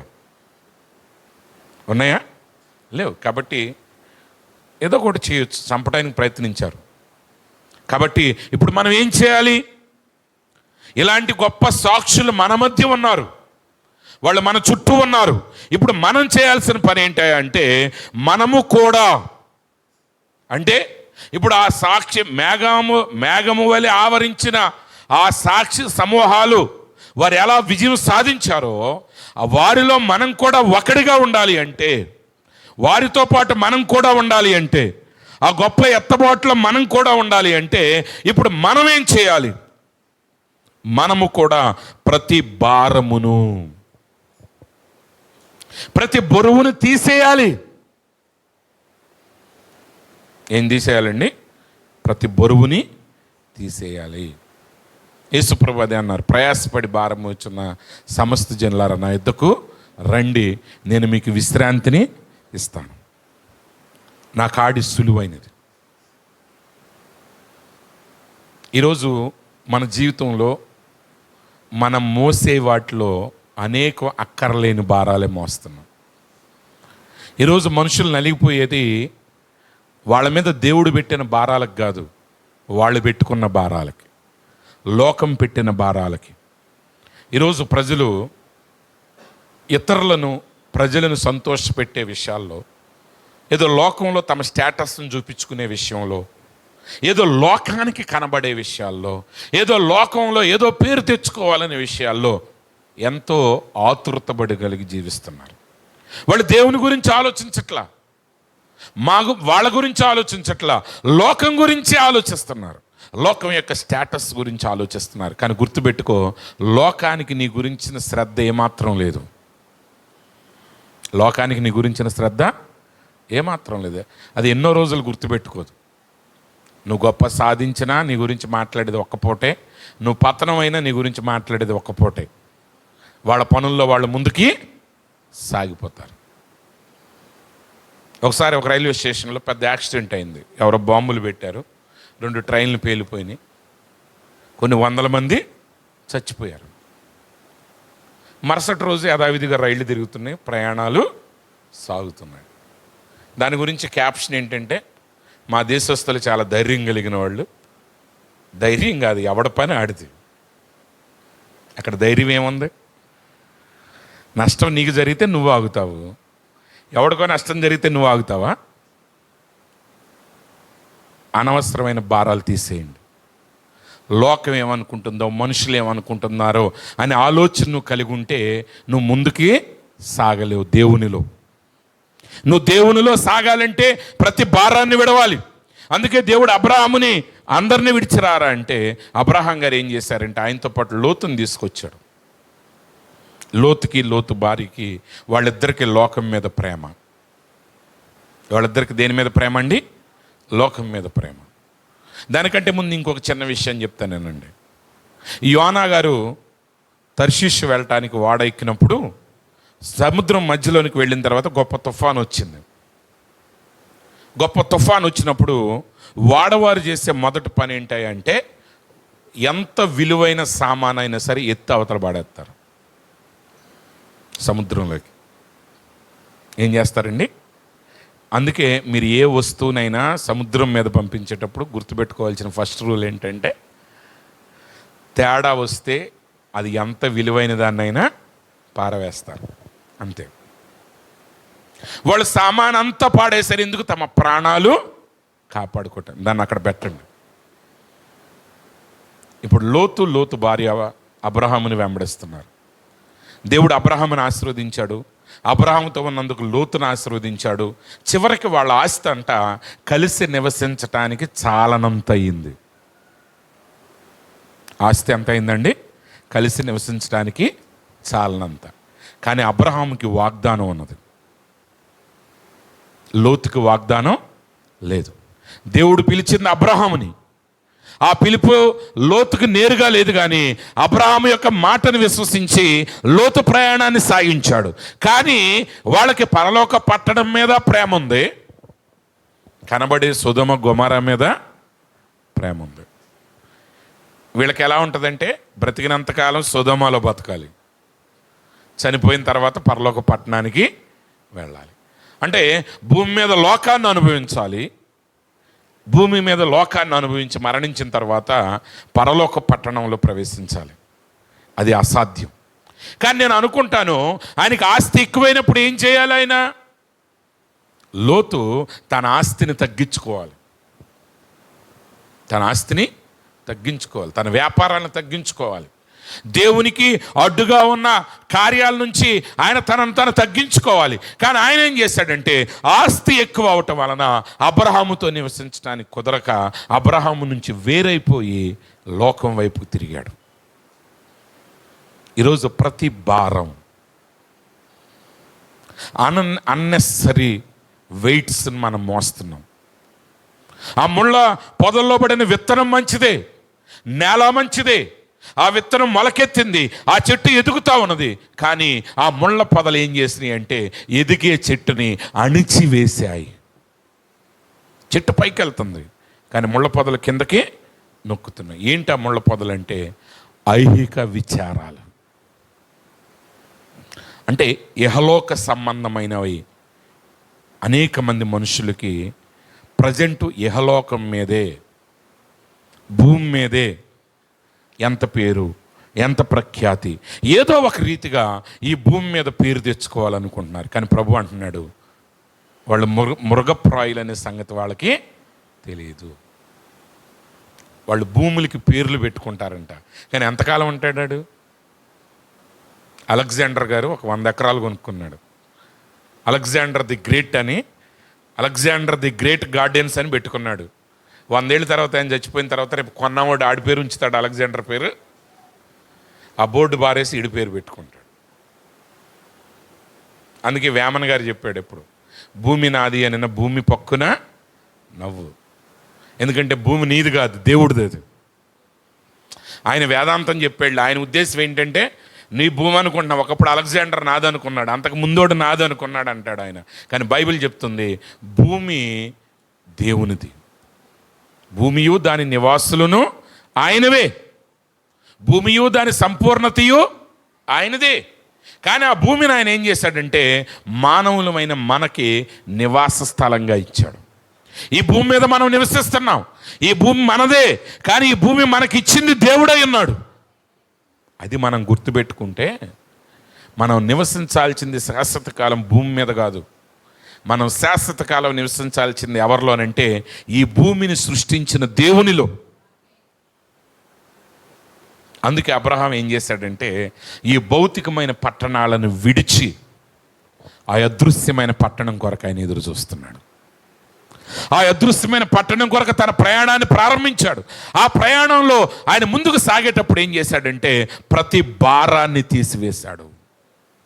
ఈరోజు ప్రియమైన సహోదరి సహోదరులారా, ఏ భారం నిన్ను అడ్డగిస్తూ ఉంది? అనవసరమైన వాటికి మనం స్పందిస్తాం. నేను ఆ కొటేషన్ చదివాను, కానీ ఎక్కడో నాకు వెంటనే గుర్తు రావట్లేదు. ప్రవక్త అంటాడు, ఎవడైనా ఒక తప్పులో మనకు కనబడగానే వాడికి ఏదో చెప్పేయాలని మనకు అనిపిస్తుంది అంట.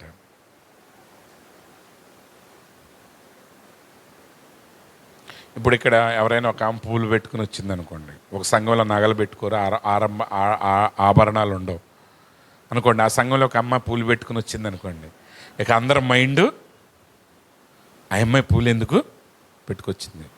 పాస్టర్ గారు అడుగుతాడా? అడగడా? ఏం చేస్తాడు పాస్టర్ గారు? చూద్దామని. అంటే ఇది అన్నెసరీ బరువు నీకు, అది నీ సంగతి కాదు. నువ్వు రెస్పాండ్ అవ్వాల్సిన అవసరం లేదు. ప్రవక్త అంటాడు, ఎవడైనా ఒక వ్యక్తి తప్పులో ఉన్నప్పుడు నీకు అనిపిస్తుంది వెళ్ళి ఆడిని కడిగేయాలి, ఆడిని ఏదో తుడిచేయాలి, వాడిని ఏదో గుంజేయాలి అని అనిపిస్తుంది. ప్రవక్త అంటాడు అది నీ పని కాదు. మరి అది నీ పని కాదు అన్నప్పుడు ప్రవక్త లేచి మరి మేకప్ వేసుకునే వాళ్ళ గురించి వాళ్ళందరి గురించి ఎందుకు ఖండించాడు? ఎందుకు ఖండించాడంటే ఆయన ఎవరి మీద వ్యక్తిగతమైన పగతో మాట్లాడలేదు.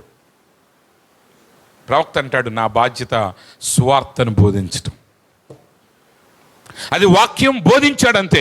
దాని తర్వాత ఆయన ఒక బకెట్ నీళ్లు పట్టుకుని, ఒక సోప్ పట్టుకుని, ఒక వైపర్ పట్టుకుని కనపడ్డ వాళ్ళందరి దగ్గరికి వెళ్ళి వాళ్ళ పౌడర్లు గడిగేసి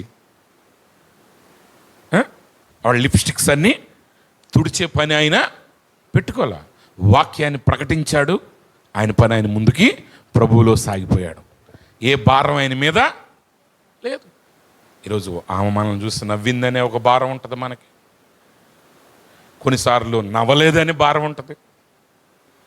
కొంతమంది కొత్త ప్యాంట్ షర్ట్ వేసుకొస్తాడు ఒక ఆయన వేసుకొచ్చిన తర్వాత ఆయన ఎదురు చూస్తూ ఉంటాడు, ఎవరో ఒకళ్ళు వచ్చి పలకరించాలి ఆయన్ని, బ్రదర్ డేవిడ్ గారు మీరు ఈ షర్ట్ చాలా బాగుందండి, ఎక్కడ కొన్నారు అని అనాలని. కానీ ఆ రోజు ఎవరు పట్టించుకోలేదు అనుకోండి, ఆయనకి చాలా చింతగా ఉంటుంది. నేను ఇంత ఖరీదైన షర్ట్ వేసుకెళ్ళాను, ఇంత స్పెషల్ డిజైన్ కుట్టించాను, నేను ఎవడు కూడా నన్ను మాట అడగలేదే.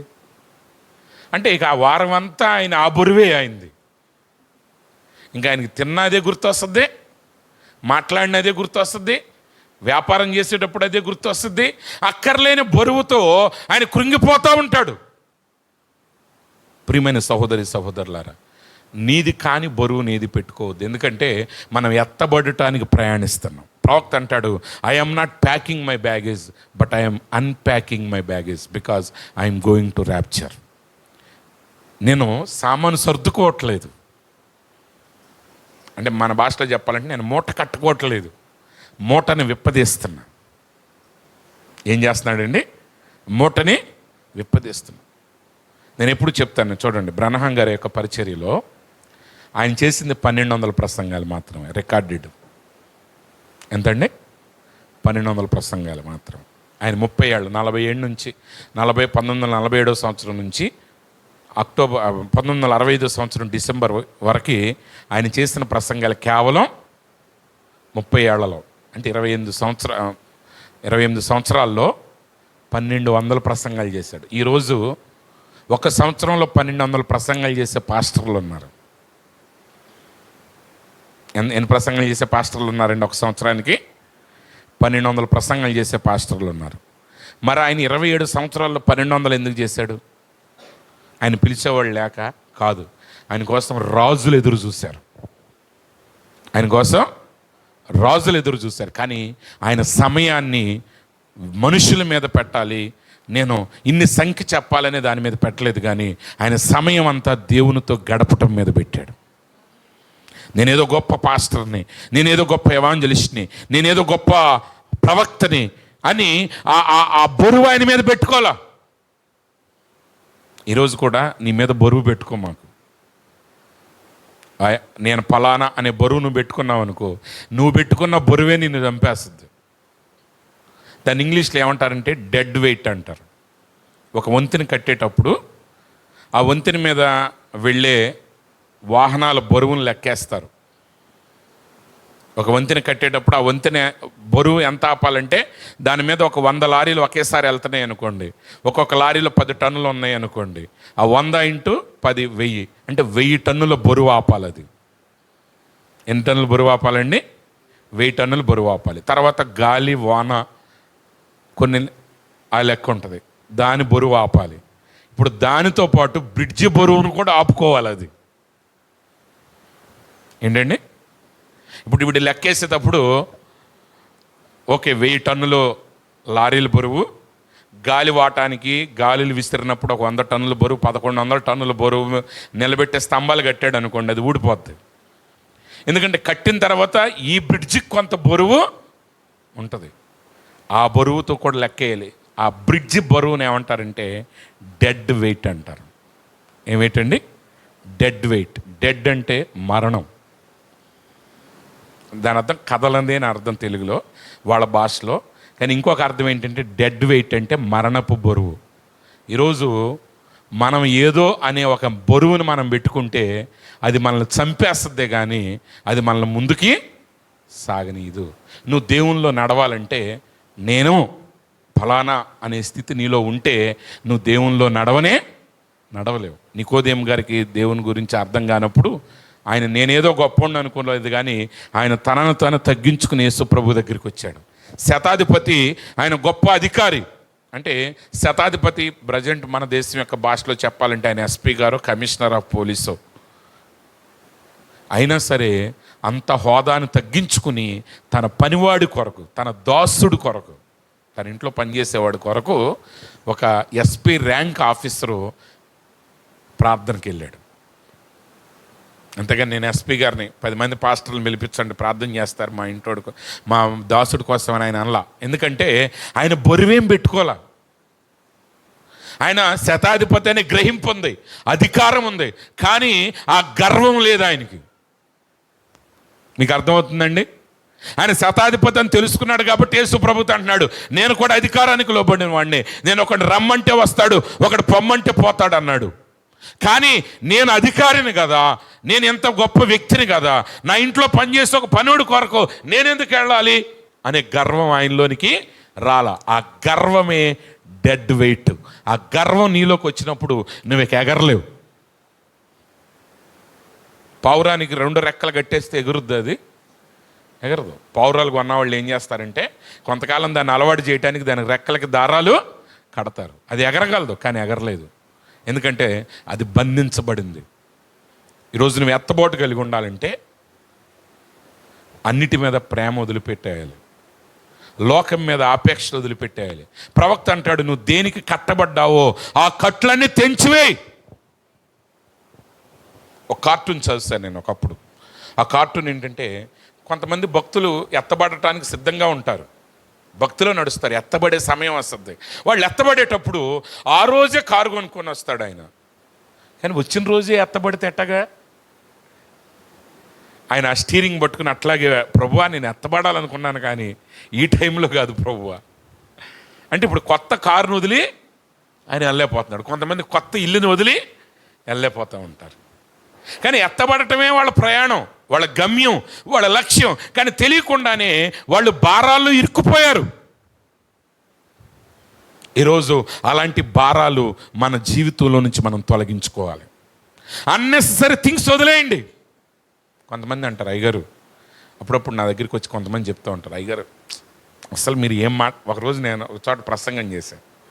అసలు చాలా పెద్ద ప్రసంగికుడు సాయంత్రం చేయాలి, పగలు నేను చేశాను. ఒక పాస్టర్ గారు వచ్చి అంటాడు అయ్యగారు ఏం చెప్పారండి మీరు, అసలు ఆ అయ్యగారు వల్ల కూడా కాదా. ఇప్పుడు అది నేను మైండ్లో పెట్టుకున్నాను, మనకేమవుద్ది? సాయంత్రం వచ్చిన తర్వాత ఆ పాస్టర్ గారు వచ్చిన తర్వాత ఏమై నువ్వు కాదు మాట్లాడేది, నేనే మాట్లాడతాను. అసలు ఆ పొద్దున్న నాకు 2 కనపడి అన్నారు అసలు ఆయన నీ ప్రసంగం ముందు ఆయన ప్రసంగం తిట్టినా పట్టించుకోమాకండి, పొగిడినా పట్టించుకోమండి. సాతానుడు తిట్టేవాడిని తిడతాడు, పొగిడేవాడిని పొగుడుతాడు. ఒకడిని అంటాడు ఏం ప్రసంగం రా బుద్ధి లేనివాడు అంటే ఈడేం కుంగిపోతాడు ఉంటాడు. ఒకడిని వచ్చి అంటాడు అసలు అయ్యగారు మీ అంత ప్రసంగికుడు అసలు ఎవరు ఇండియాలో కూడా లేరు అనగా నీకు ఈయన అందరిని పిలిచి ఆడేం ప్రసంగికుడు ఈడేం ప్రసంగికుడే ఎక్కువగా అంటాడు. ఈడు బరువులు పెట్టుకో మాకు, నువ్వెవడవో నువ్వంతే, నీ గురించి పక్కోడికి సంబంధం లేదు. దేవుడు ఎవరిని కూడా పోల్చి చూడట్లేదు, ఎందుకంటే మనందరము దేవుని సృష్టి అయి ఉన్నాం. ఒక వ్యక్తి పతనం అవుతాడా అది అతని పతనమే, ఒక వ్యక్తి హెచ్చించబడతాడా అది అతని హెచ్చింపే. దేవుడు నీ జీవితాన్ని గురించి ఆలోచిస్తున్నాడు. అందుకే ప్రవక్త అంటాడు ఈ అపోస్తుల యొక్క సంఘంలో ప్రతి వ్యక్తి వ్యక్తిగతంగా పరిశుద్ధాత్మకు లోబడవలసి ఉన్నాడు. అంటే దాని అర్థం ఏంటంటే కొంతమంది ఇప్పుడు సపోజ్ అమ్మ రేపు మంగళవారం మీటింగ్ పెట్టాలి, స్పెషల్ మీటింగ్, మీరు అందరు రావాలి, ఎవరెవరు వస్తారు అనగానే వస్తాను రానని నేరుగా చెప్పరు వీళ్ళు. ఇప్పుడు వస్తానన్న వ్యక్తి ఏం చేయాలి? రావాలి. వస్తానండి అయ్యగారు అనాలి. అంటే రాని వ్యక్తి ఏమన్నా అయ్యగారు రేపు నాకు ఎగ్జామ్ ఉంది లేకపోతే పని ఉందో రాలేనాను. వీడు అట్లా అన్నారు, వీళ్ళు చూస్తారు పక్క వాళ్ళని. ఇప్పుడు నేను ఒక్కడినే రానంటే ఏమవుద్దు చూస్తాడు. ఓకే ఆయన రానన్నాడు, 5 10 మంది అయ్యారు. ఇప్పుడు నేను రానన్నా ఏమవుద్ది? అర్థమవుతుందా మీకు? అంటే వీడి నిర్ణయం దేని మీద ఆధారపడి ఉంది? అతని మీద లేదు. ఈరోజు ఒక స్పెషల్ మీటింగ్ పెట్టారు, నాకు కుదురుతుంది వస్తాను, అయ్యగారు నాకు పెద్ద పని ఉంది రావటానికి కుదరదు అయ్యగారు నన్ను క్షమించండి. కాదు, అలా నేరుగా చేయట్లేదు. వీళ్ళు పక్కోళ్ళని చూస్తున్నారు. 10 మంది మానేశారా? 10 మంది మానిన తర్వాత మనం మానితే మనల్ని అడిగేది ఎవడు? లేదు అందరూ వస్తానన్నారా? సరే అందరూ వచ్చేస్తానంట, మళ్ళీ నేను ఒక్కటే మానేస్తే మళ్ళీ నాకేదో భక్తి లేదనుకుని మళ్ళీ వీళ్ళందరూ అనుకుంటారు. అంటే ఇప్పుడు అతని భక్తి, అతను వ్యక్తిగతంగా నడవట్ల దేవునితో, అతని భక్తి ఇతరుల మీద ఆధారపడి ఉంది. అదే భారం. ప్రజల మెప్పు కావాలి మనకి, అదే మనకి భారం.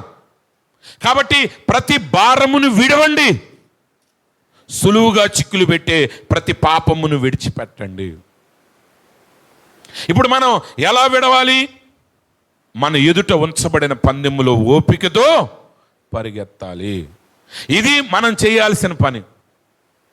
మనం చేయాల్సిన పని ఏంటంటే ప్రతి భారమును, మనము కూడా ప్రతి భారమును సులువుగా చిక్కులు పెట్టు పాపములను విడిచిపెట్టి మన ఎదుట ఉంచబడిన పందెములో ఓపికతో పరిగెత్తాలి.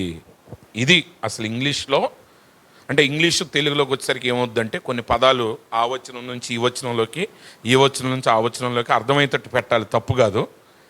కానీ అసలు ఇంగ్లీష్లో ఎలా ఉందంటే, మనము కూడా ప్రతి భారమును సులువుగా చిక్కులు పెట్టు పాపమును విడిచిపెట్టి మన ఎదుట ఉంచబడిన పందెములో ఓపికతో పరిగెత్తాలి.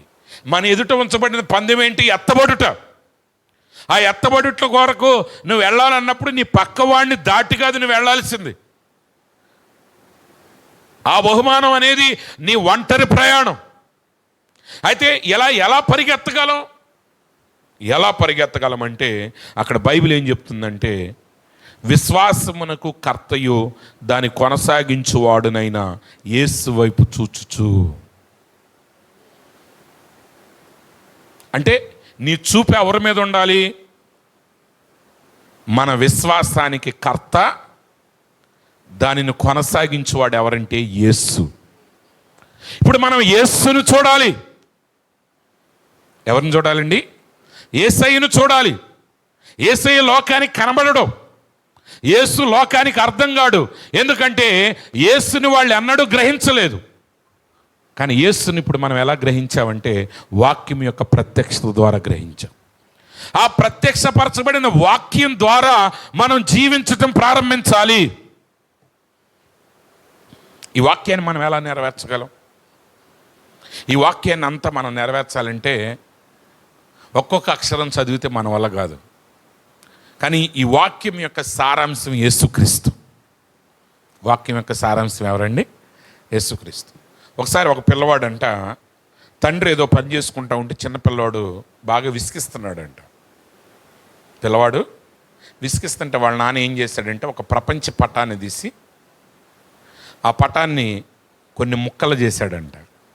ఆ పటాన్ని కొన్ని ముక్కలు చేసి ఆ ముక్కలన్నీ కలిపేసి ఈ పటాన్ని నువ్వు సరిగ్గా అతికించి మళ్ళీ అన్నాడంట.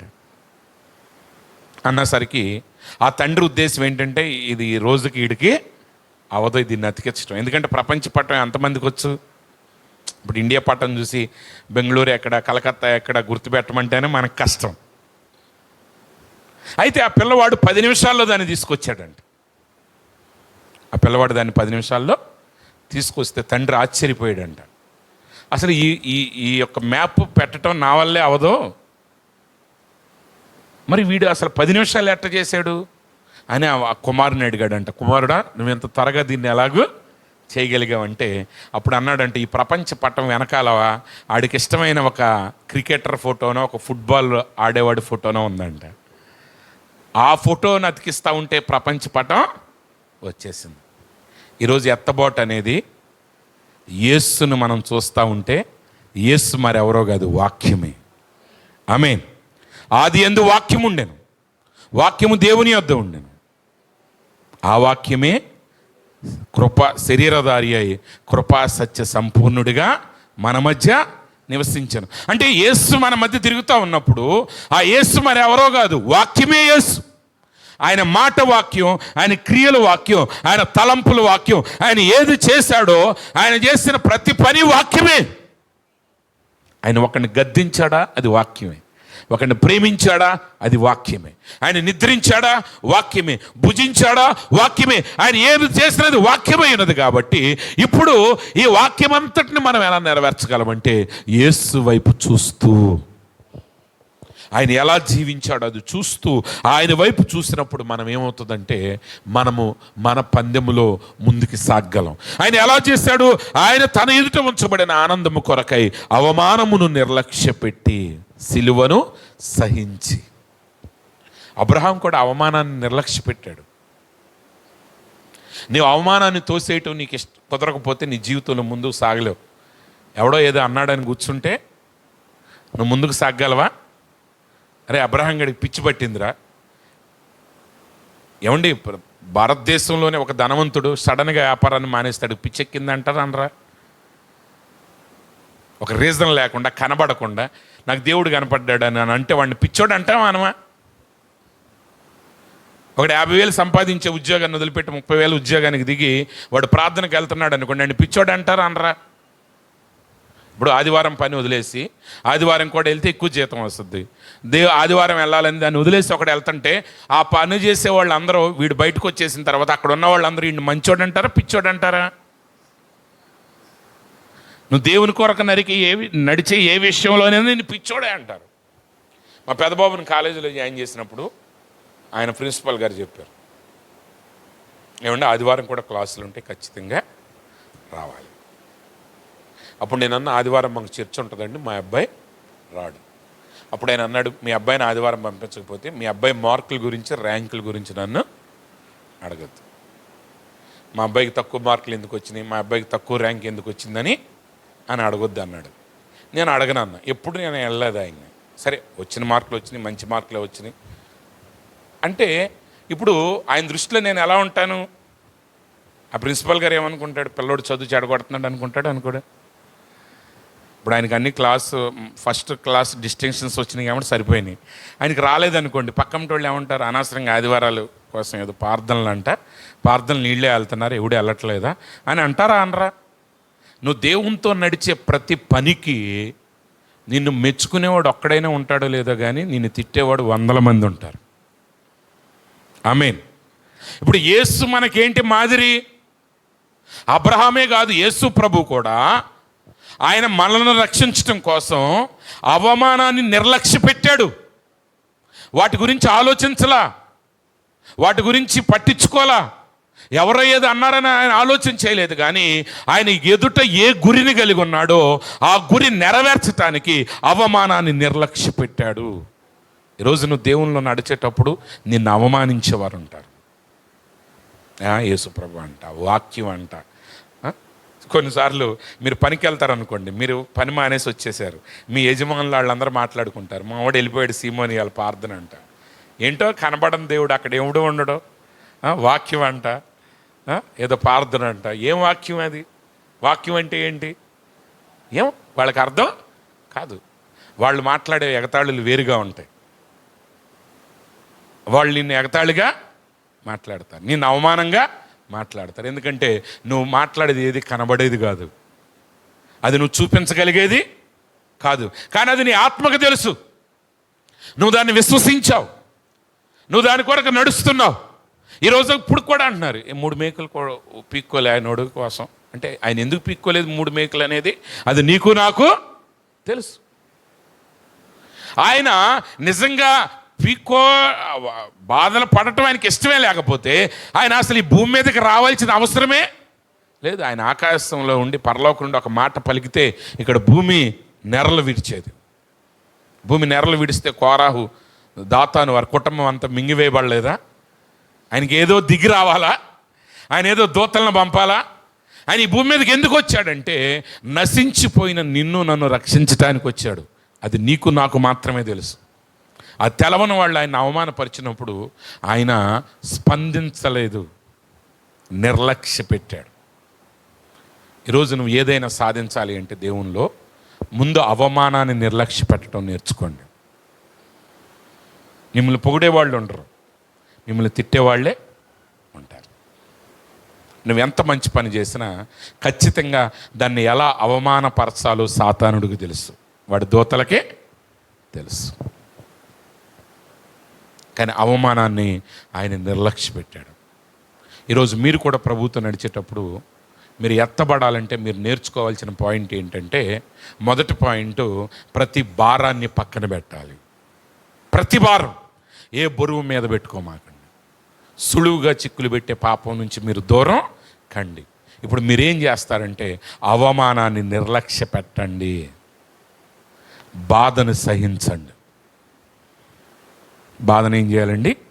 సహించాలి. నువ్వు ఒక పని చేయాలనుకున్నప్పుడు ప్రతి పని కొంత భారాన్ని కలిగి ఉంటుంది, ప్రతి పని కొంత బాధనే కలిగి ఉంటుంది. ఇప్పుడు సైకిల్ నేర్చుకోవాలనుకోండి, అందరూ చెప్తారు సైకిల్ నేర్చుకునేటప్పుడు అందరికీ కాళ్ళకి చేతులకి దెబ్బలో తగులుతూ ఉంటాయి, కొట్టుకుపోతూ ఉంటాయి. ఇప్పుడు వాటికి జడిస్తే వాడు సైకిల్ నేర్చుకోగలడా? నేర్చుకోలేడు. అంటే నువ్వు ఒక పని సాధించేటప్పుడు ప్రతి పని కొన్ని భారాల్ని, కొన్ని బరువుల్ని, కొన్ని బాధ్యతలను నీకు ఇస్తుంది. దాన్ని నువ్వు సహించాలి. యేసు ఆ కఠినమైన సిలువ భారాన్ని ఆయన సహించాడు, ఆయన ఓర్చుకున్నాడు. ఆయన సరదాగా మొయ్యలా, ఆ భారానికి ఆయన అనేక సార్లు పడిపోతూ ఉన్నాడు. అయినా ఆయన లేచి ఆ సిలువను మోసుకుంటూ వెళ్ళాడు.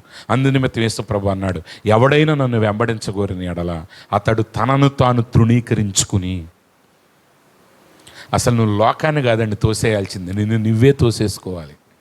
నీ ఆలోచనలు నువ్వు పక్కన పెట్టాలి, నీ తలంపులు నువ్వు పక్కన పెట్టాలి, నేను ఫలానా అనే విషయాన్ని నువ్వు పక్కన పెట్టాలి. నిన్ను నువ్వు త్రోసివేసి తృణీకరించి.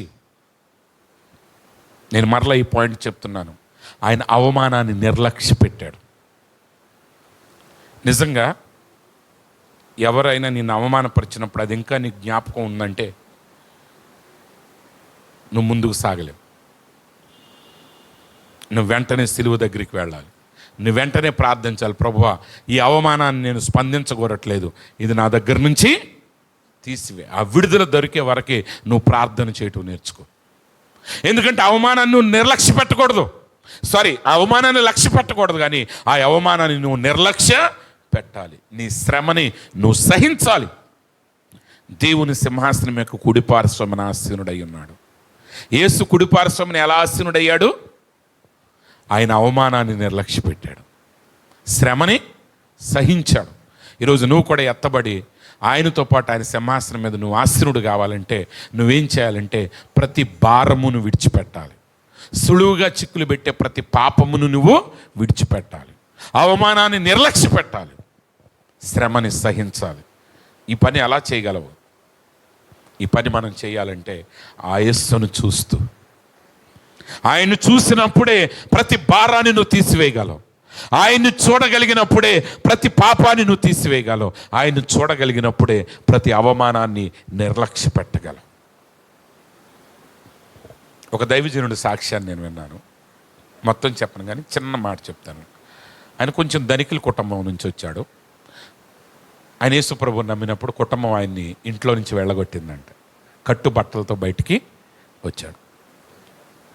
ఆయన ఏం చేసేవాడంటే ఆయన సువార్తను ప్రకటిస్తూ ఒకే జత బట్టలు ఉండేయంట ఆయనకి.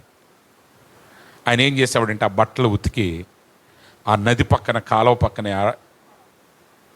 ఆరబెట్టి ఆ ఆరే వరకే ఈయనకి బట్టలు లేవు కాబట్టి ఆ నదిలోనే ఉండిపోయేవాడంట. ఆ నదిలోనే ఉండి ఆ ఆరే వరకు ఆ నదిలో ఉండేవాడంట. ఆ ఆరిన తర్వాత అప్పుడు బయటికి వచ్చి ఆ బట్టలు వేసుకునేవాడంట. ఎంత అవమానం! కానీ సహించాడు. ఈరోజు నీతి కొరకు మనం సహించాలి. అన్ని బాధలు పడాల్సిన అవసరం మనలో ఎవరికి లేదు, కానీ ఎవరో ఏదో అన్నది మన మనసులోకి రానియకూడదు. అవమానాన్ని మనం స్పందించకూడదు, హేళనను మనం యేసుప్రభుని ఎంతమంది హేళన చేసి, ఏమయ్యా నువ్వు మెస్సయ్యవైతే నువ్వు దిగిరా, నిన్ను నువ్వు కాపాడుకో, యూదుల రాజువా, సైనికులు ఆయన యూదుల రాజు అన్నది ఆయన్ని ఎగతాళి చేయటానికి. ఆయన పట్టించుకోవాలి. ఆయనకి తెలుసు ఆయన ఏం చేయబోతున్నాడు, ఆయనకి తెలుసు. ఆయన నిన్ను నన్ను రక్షించబోతున్నాడు. ఆయన తండ్రి సింహాసనం మీద ఆసీనుడు కాబోతున్నాడు. ఆయనతో పాటు మనల్ని ఆసీనుడిగా చేయబోతున్నాడు అనే గ్రహింపు గురి ఆయనకు ఉన్నది కాబట్టి ఆయన ఆ పని చేయగలిగాడు. ఈరోజు వాక్యాన్ని నెరవేర్చడం అంటే మనం ఎలా నెరవేర్చగలమంటే యేసు వైపు చూచ్చు, ఆయన వైపు చూద్దాం, ఆయననే చూద్దాం.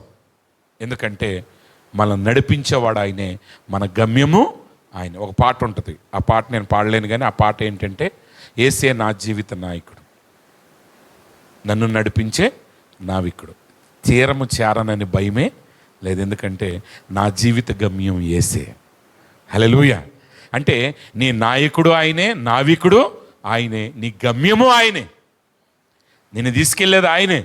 ఇప్పుడు నేను ఒక ఊరు వెళ్ళాను అనుకోండి, పలానా ఇంటికి ఎలా వెళ్ళాలి అని నేను 10 మందిని అడుగుతూ ఉన్నప్పుడు వాళ్ళు సరిగా తీసుకెళ్తారో లేదని భయం నాకు ఉంటుంది.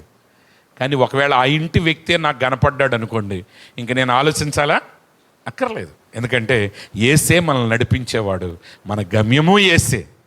కాబట్టి ఇక తీరం చేరననే భయం మనకి లేదు. మనం ఖచ్చితంగా యేసును చూసినప్పుడు మన గమ్యాన్ని మనం చేరినట్లే, ఆ సింహాసనం మీద మనం ఆశీనులైనట్టే. అట్టి కృప దేవుడు మనందరికి అనుగ్రహించును గాక. ఆమేన్. తలలు వంచండి, ప్రార్థన చేద్దాం. ప్రియ సహోదరి సహోదరుడా, ఈరోజు మనం గొప్ప గురి వైపు మనం ప్రయాణిస్తున్నాం, మనం పరిగెడుతున్నాం. మన ఎదుట పెట్టబడిన పందెం మరేదో కాదు కానీ రెప్పపాటున మనం మార్పు చెంది ఆ గొప్ప ఎత్తబాటులోనికి వెళ్ళబోవటమే ఈ కాలములో నీకు నా ఎదుట ఉంచబడిన గొప్ప పందెమై ఉన్నది. ఆ పందెములో నువ్వు నెగ్గాలి అంటే మనం చేయాల్సిన పని యేసు వైపును చూడాలి.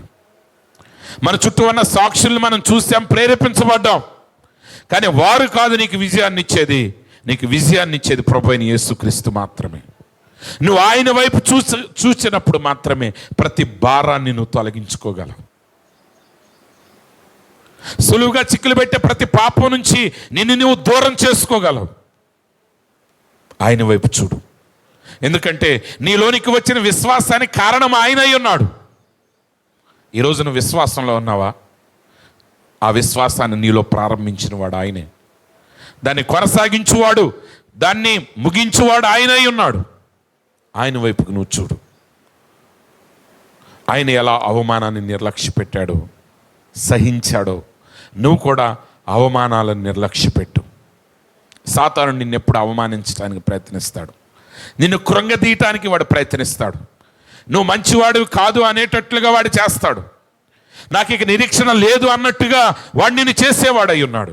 వాడి మాటలు నువ్వు పట్టించుకోవద్దు, వాడి అవమానాలు నువ్వు పట్టించుకోవద్దు, నిర్లక్ష్య పెట్టు.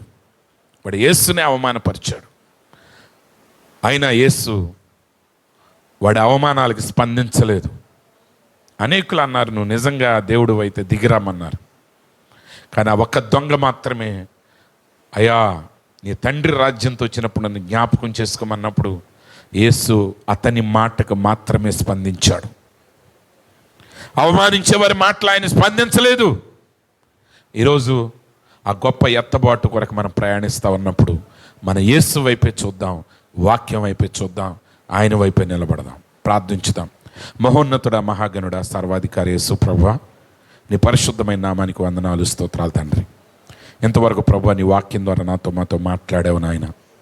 నాయన యేసు వైపు చూచుచు, అవును ప్రభువా, మా ఎదుట ఉంచబడిన పందెములో మేము గెలవాలంటే, నీతో పాటు నీ సింహాసనం మీద మేము ఆసీనులు కావాలంటే మేము ఎలా పోరాడాలో మాకు నేర్పించినందుకు నీకు స్తోత్రాలు నాయన.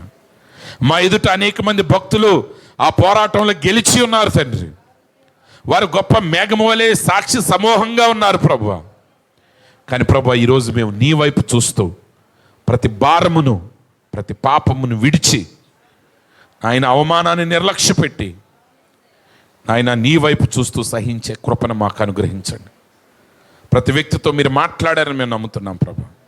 ఆ మాట వారి హృదయాల్లో భద్రపరచబడి ప్రభు, ఆ వాక్యానుసారంగా జీవిస్తూ వారు కూడా ప్రభు విజయాన్ని సాధించి ఆ గొప్ప మేఘము వలె ఉన్న ఆ సాక్షి సమూహంలో వారు కూడా లెక్కించబడి, ఆ వధువులో ఒక భాగంగా లెక్కించబడి నీతో పాటు సింహాసనం మీద ఆశీనులై కృపను వారికి అనుగ్రహించమని యేసుక్రీస్తు పరిశుద్ధ నామములో ప్రార్థిస్తున్నాం తండ్రి. ఆమేన్, ఆమేన్. God bless you.